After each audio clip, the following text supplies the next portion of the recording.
بسم اللہ الرحمن الرحیم۔ دنیا کی پہلی خاتون، پہلی بیوی اور تمام انسانوں کی ماں آپ حضرت آدم علیہ السلام کی زوجہ تھیں۔ روایت ہے کہ جب حضرت آدم علیہ السلام کی تخلیق ہوئی تو تنہا ہونے کے سبب آپ بہت اداس اور بے قرار رہا کرتے تھے۔ ان کی افسردگی اور اضطراب کو دیکھ کر ایک روز اللہ پاک نے اس وقت جب کہ حضرت آدم علیہ السلام سو رہے تھے، ان کے بائیں پہلو سے ایک پسلی نکلوائی اور اس سے بی بی حوا کو تخلیق کیا۔ یہ پسلی نکالنے سے حضرت آدم علیہ السلام کو کوئی دکھ یا تکلیف محسوس نہ ہوئی۔ دکھ اور تکلیف نہ ہونے کا سبب علماء کی نگاہ میں یہ ہے کہ اگر ایسا ہونے میں حضرت آدم علیہ السلام کو کسی طرح کی ایذا پہنچتی تو ان کے دل میں بی بی حوا کے لیے ویسی محبت و اپنائیت پیدا نہ ہوتی جیسا کہ ہو گئی تھی۔ گویا میاں بیوی کے باہمی تعلق کو خوشگوار بنانے اور ان میں ہم آہنگی پیدا کرنے کے لیے مرد کو عورت کی تخلیق کا سبب بننے کے باوجود کسی طرح کی تکلیف سے محفوظ رکھا گیا۔ آپ کا نام حوا رکھا گیا اس لیے کہ آپ کو ایک زندہ ہستی سے پیدا کیا گیا تھا۔ حضرت ابن عباس رضی اللہ تعالی عنہ کا خیال ہے کہ آپ کا یہ نام رکھنے کی وجہ یہ ہے کہ آپ ہر آدمی کی ماں ہیں۔ اللہ پاک نے بی بی حوا کے قلب میں خوبصورتی اور خوبصیرتی کو یکجا کر دیا اور بعد ازاں حضرت آدم علیہ السلام کو نیند سے بیدار کر کے ان کی ملاقات بی بی حوا سے کروائی۔ انہیں دیکھ کر حضرت آدم علیہ السلام نے بے اختیار ان کی طرف ہاتھ بڑھانا چاہا۔ تب حضرت الہی سے آواز آئی، اے آدم خبردار اسے مت چھونا بے نکاح، یہ تجھ پر حرام ہے۔ چنانچہ حضرت آدم علیہ السلام کی درخواست پر ان کا نکاح بی بی حوا کے ساتھ کر دیا گیا اور دونوں میاں بیوی کو جنت میں رہنے بسنے کی اجازت عطا کر دی گئی۔ انہیں اجازت دی گئی کہ وہ جنت کے باغوں میں سے جو چاہیں کھائیں، لیکن ایک درخت کے پاس بھٹکنے کی ان کو اجازت نہ دی گئی، اس کا پھل ان پر حرام قرار دے دیا گیا۔ شیطان لعین جو حضرت آدم علیہ السلام کی تخلیق سے ہی ان کا دشمن بنا ان کی طاق میں لگا بیٹھا تھا، ایک روز موقع پا کر وہ جنت میں داخل ہوا، بی بی حوا کے پاس پہنچا اور انہیں ورغلایا کہ اللہ پاک آپ کو جنت سے نکالنے کا ارادہ رکھتا ہے، اسی واسطے آپ کو اس درخت کا پھل کھانے سے منع کیا ہے، کیونکہ کوئی بھی اس درخت کا پھل کھا لے گا تو اسے کبھی جنت سے نکالا نہیں جائے گا۔ اس پر حضرت بی بی حوا نے ہاتھ بڑھا کر اس درخت سے 3 پھل توڑ لیے، ان میں سے ایک خود کھایا اور 2 حضرت آدم علیہ السلام کے لیے لے گئیں۔ حضرت آدم علیہ السلام کہنے لگے کہ اللہ پاک نے مجھے اس درخت کا پھل کھانے سے منع کیا ہے، لیکن بی بی اماں کے مجبور کرنے اور ان کے لیے اپنی فطری محبت کے ہاتھوں لاچار ہو کر پھل کھا لیا۔ یہ پھل کھاتے ہی آدم علیہ السلام اور بی بی حوا کی آنکھوں پر پڑے ہوئے حجاب اتر گئے، دونوں کی عریانی ایک دوسرے پر عیاں ہوئی، وہ ایک دوسرے کو دیکھ کر شرمانے اور منہ چھپانے لگے اور درختوں کے پتے اتار کر اپنی ستر پوشی کرنے لگے۔ بہرحال جو ہونا تھا ہو چکا تھا۔ اس عمل پر حضرت آدم علیہ السلام اور بی بی حوا کو جنت سے نکال کر زمین پر اتار دیا گیا اور جدائی کی سزا دے دی گئی۔ حضرت آدم علیہ السلام کو سرندیپ موجودہ سری لنکا میں اتارا گیا جبکہ بی بی حوا جدہ میں نازل ہوئیں۔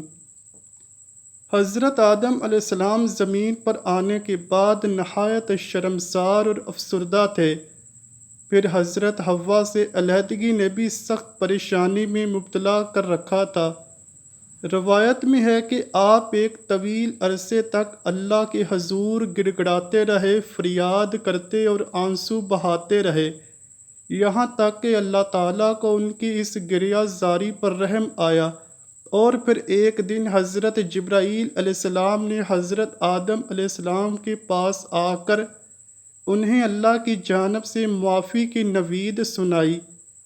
حضرت آدم علیہ السلام خوشی سے سرشار بارگاہ خداوندی میں سربسجود ہو کر شکر بجا لائے۔ پھر حضرت جبرائیل علیہ السلام انہیں لے کر مکہ آئے، جہاں حضرت آدم علیہ السلام نے کعبہ شریف کی بنیاد رکھی اور حجرہ اسود کو کعبہ کی دیوار پر نصب فرمایا، پھر اس کے گرد طواف کیا۔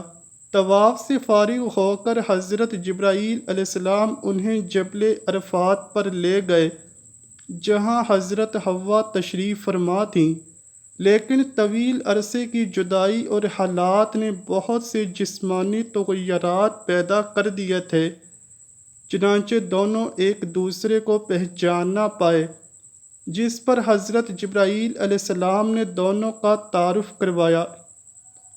چونکہ جنت میں واپسی ممکن نہ تھی، اس لیے حضرت آدم علیہ السلام کو حکم دیا گیا کہ اب وہ اسی زمین کو آباد کریں، یہاں کھیتی باڑی کر کے اپنے لیے رزق پیدا کریں اور اپنی اولاد سے اس ویرانے کو بسائیں۔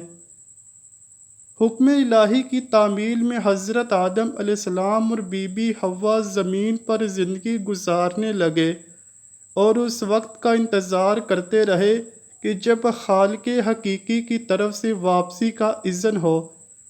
حضرت آدم علیہ السلام اور بی بی حوا نے اپنی اولاد کو اللہ کی اطاعت اور دین حق پر کاربند رہنے کی تعلیم دی۔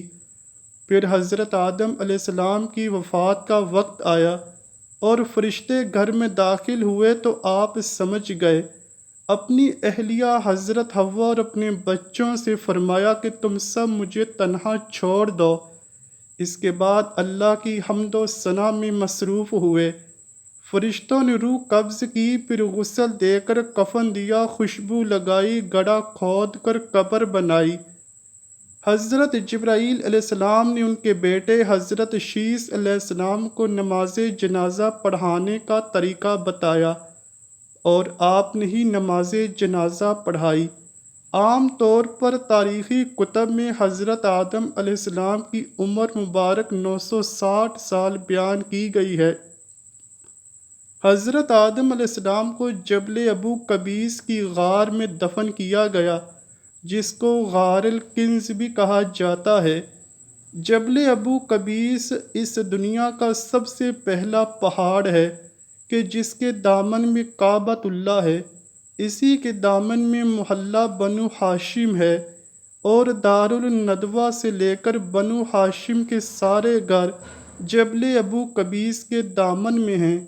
اسی جبل ابو قبیس کے دامن میں حضرت بی بی آمنہ کا وہ مبارک گھر ہے جہاں حضور نبی رحمت صلی اللہ علیہ وآلہ وسلم کی ولادت باسعادت ہوئی۔ یہیں پر حضور صلی اللہ علیہ وآلہ وسلم کا بچپن گزرا۔ اسی پہاڑ پر کھڑے ہو کر حضور اکرم صلی اللہ علیہ وآلہ وسلم نے چاند کے 2 ٹکڑے کیے تھے۔ یہی وہ پہاڑ ہے جہاں حضرت آدم علیہ السلام ٹھہر گئے تھے، اور اسی کے پتھروں کو خانہ کعبہ کی تعمیر میں استعمال کیا گیا۔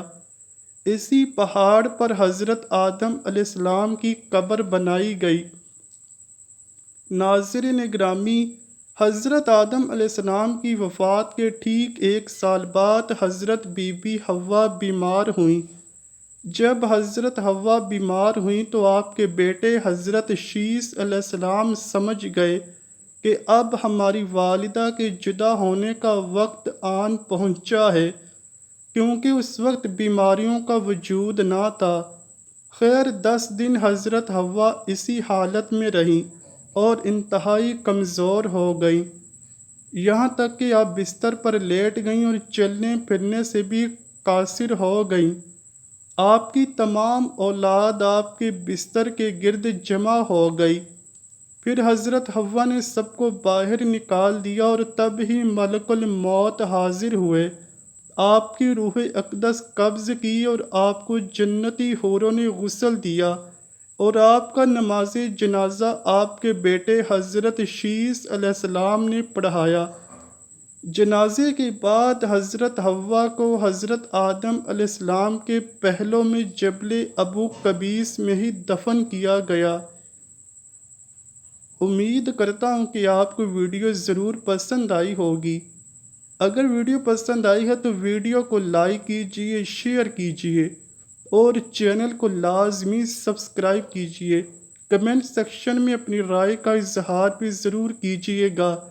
ملتے ہیں اگلی ویڈیو میں، تب تک کے لیے اللہ حافظ۔